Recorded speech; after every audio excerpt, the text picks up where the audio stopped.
అందరికీ నమస్కారం. ఈరోజు మన ఊరి వేణుగోపాల స్వామి గుడిలో జరిగిన సీతారాముల వారి కళ్యాణాన్ని చూద్దాం. మన ఊళ్ళో ఎలాగైతే కళ్యాణాల ముందు ఆనవాళ్ళు ఆచారాలు ఉంటాయో అలాగే స్వామివారి కళ్యాణంలో కూడా అన్ని ఆచారాలు అన్ని ఘట్టాలు ఇక్కడ జరిగాయి. ఇవన్నీ మన వీడియోలో చూద్దాం. మొదటగా యజ్ఞోపవీ ధారణ, ఆ తరువాత ఇరువైపుల వారు అంటే రాముల వారి తండ్రి గారు దశరథ మహారాజు వారు, సీతమ్మ వారి తండ్రి గారు జనక మహారాజు ఇద్దరు ఒకరినొకరు ఎదుర్కొన్నారు. తర్వాత ఒకరి నోట్లో ఒకరు చక్కెర వేసుకున్నారు. తర్వాత జీలకర్ర బెల్లం పెట్టడం జరిగింది. మంగళసూత్ర ధారణ, పిడికిట తలంబ్రాలతో భక్తులంతా ఎంతో ఆనందంగా కళ్యాణాన్ని చూశారు. స్వామివారికి మాలలతో ఆటలాడడం, ఇలా పట్టాభిషేకం జరగడం, ఎంతో ఘనంగా అంగరంగ వైభవంగా కళ్యాణం జరిగింది. ఇది మన వీడియోలో చూసేద్దాం పదండి.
గూర్చి కృష్ణ గళము చేర్చగా పదము పదము దండగూర్చి కృష్ణ గళము చేర్చగా మూడు పదులట అభిపాశురములట మూడు పదులట అభిపాశురములట మార్గదీ వ్రతము అను మార్గమొకటి చూపెగా మార్గదీ వ్రతము అను మార్గమొకటి చూపెగా ఆండాళ్ నిన్ను చేరి ఆళ్వారై విరిసెగా ఆండాళ్. సిద్ధక్షేత్రం అనడానికి ఇది ఒక ఉదాహరణ. మనం ఎవరికి చెప్పలేదు.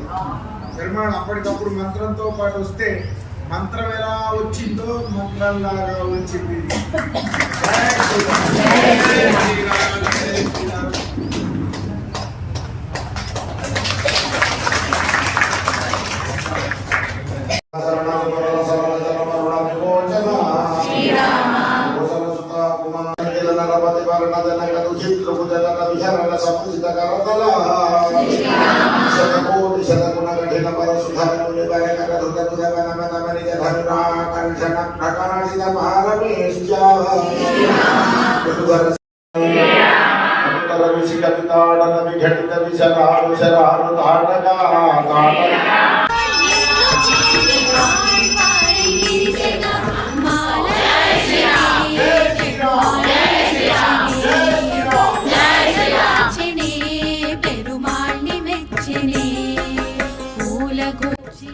ఇలాంటి మరిన్ని వీడియోస్ కోసం లైక్, షేర్ అండ్ సబ్స్క్రైబ్.